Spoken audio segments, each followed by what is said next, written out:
John Lennon and Yoko Ono. They made music together that ranged from very accessible and poppy to...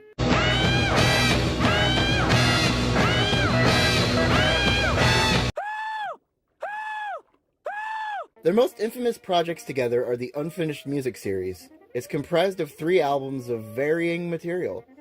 Let's start off with the first album, Two Virgins. The album cover is them completely naked. I won't be showing this. This is the censored version. What's interesting is that this is how the album appears on Spotify. Even Spotify thought this was a bit much. But anyway, this album is strange. It's only slightly reminiscent to Revolution 9, as it's made up of many tape loops. I don't like it as much as Revolution 9, but I still think it's pretty good. I like the whistle.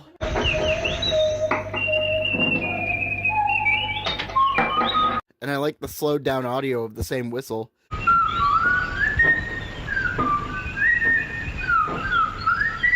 This primitive repeating whistling goes a long way for atmosphere.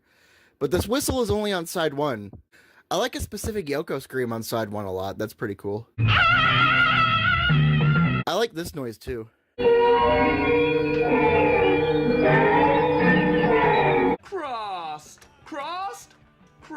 I noticed this album seems to really favor the right audio channel, which made me think my hair was over my left ear, and I spent some time trying to get the hair out of my left headphone. Turns out it wasn't my hair's fault and it was just recorded that way. Side 2 is where I get a little starved for content. Side 1 is very confident and feels like this uncomfortable avalanche of strange noises and whistles. Side 2 just kind of meanders for the most part. I love the brass parts though. I really do respect this album's audacity of existing.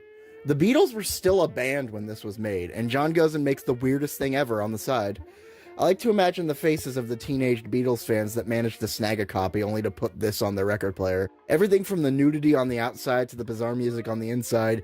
It's very clear that there was a part of John that he wanted to express that he felt the Beatles weren't letting him. Good on Yoko for letting someone expand their horizons. Although the recording sessions for Two Virgins were less than ideal circumstances. Cynthia Lennon, John's wife at the time, was out of the house, and John invited Yoko Ono over, and they wound up recording this before John had an affair with her that night. So when you listen to this album, which I'm sure you do every day, you're hearing someone in real time fall in love with someone who isn't their wife. I think this is a rude thing to do, personally. The affair, not you listening to it. You could do whatever you want. It's a little humorous and a little depressing to imagine what Cynthia must have thought of this album when it came out. I imagine her listening to it completely poker-faced the entire time. One last thing. The CD and streaming bonus track is a Yoko song called Remember Love, which is a rather hilarious 180 from what you were just listening to. Remember love. And now we move on to Unfinished Music Volume 2, Life with the Lions.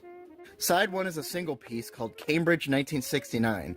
It's about 26 minutes of Yoko screaming and John messing with guitar feedback. About 16 minutes in, a drum joins in. 22 minutes in, and a saxophone joins in. Cambridge 1969 is like the tangible embodiment of what Yoko's detractors think Yoko is like all the time. Like everything people don't like about Yoko's work summed up in a single 26-minute recording. But what do I think of it? Well, I don't listen to Cambridge 1969 that often because I find it incredibly abrasive. I think it's as primal as music can get. I saw a review of a Yoko album somewhere that called Yoko's voice an instrument, and I think that's a great way to look at it. She uses her voice like an instrument, like a scat singer, except not at all. I like the part at 15 minutes in when she's trying to match John's feedback. Maybe you don't, but I think it's kind of neat. I especially love that ending fade out where the saxophone repeats a riff again and again.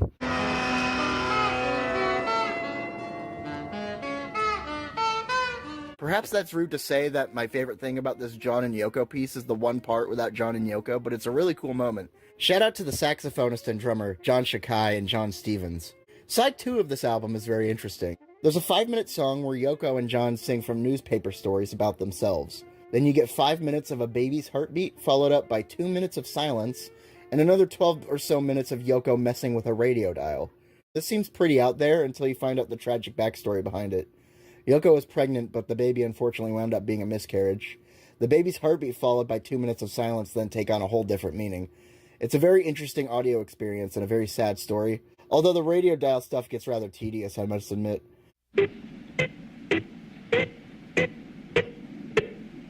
And the album as a whole is not something I would listen to a lot, but I think its place in the world is valid. John described the albums as something like documents of their life, and that's exactly what this is. That's made even more obvious by the third and final album in the series, Wedding Album, which is exactly what you think it is. It's a documentage of their marriage and honeymoon. Side 1 is again a single piece, this one entitled John and Yoko. This is probably the hardest thing to get through in the series aside from radio play. John and Yoko is over 22 minutes of John and Yoko saying each other's names to the sound of their heartbeats. Sometimes they say it shyly. John. Yoko. Sometimes they yell it with urgency. Yoko! John! Yoko! John! Yoko! Sometimes they whisper it. Sometimes they cry. Yoko. John! Sometimes they eat. I won't play audio from this part. Let me reiterate that this is over 22 minutes long. I wish I had more to say about this, but to my credit, they didn't have much to say either. It's pretty silly, and I'm surprised that this got a release. It's funny that during a time period where you weren't always guaranteed creative freedom, something like this managed to get out. Side 2, on the other hand, is full of content. It's a single track entitled Amsterdam, and I think it's one of the best things to come from the Unfinished Music series. It starts with Yoko singing like a theremin.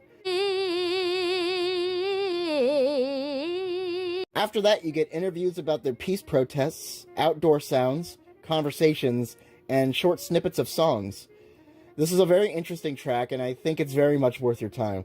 I don't think it's necessarily music 100% of the time, but more of an audio collage that represents a period of their life.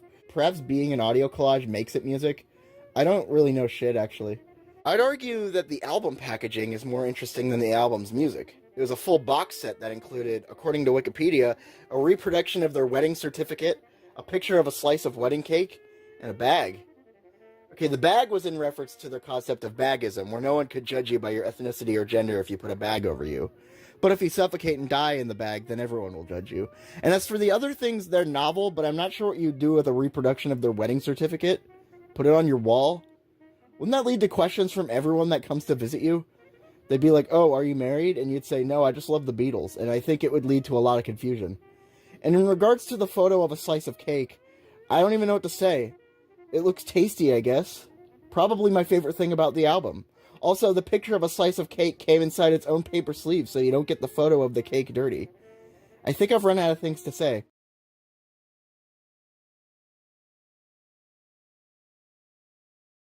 It's pretty silly, and I'm surprised this got a release. What the? I can't talk!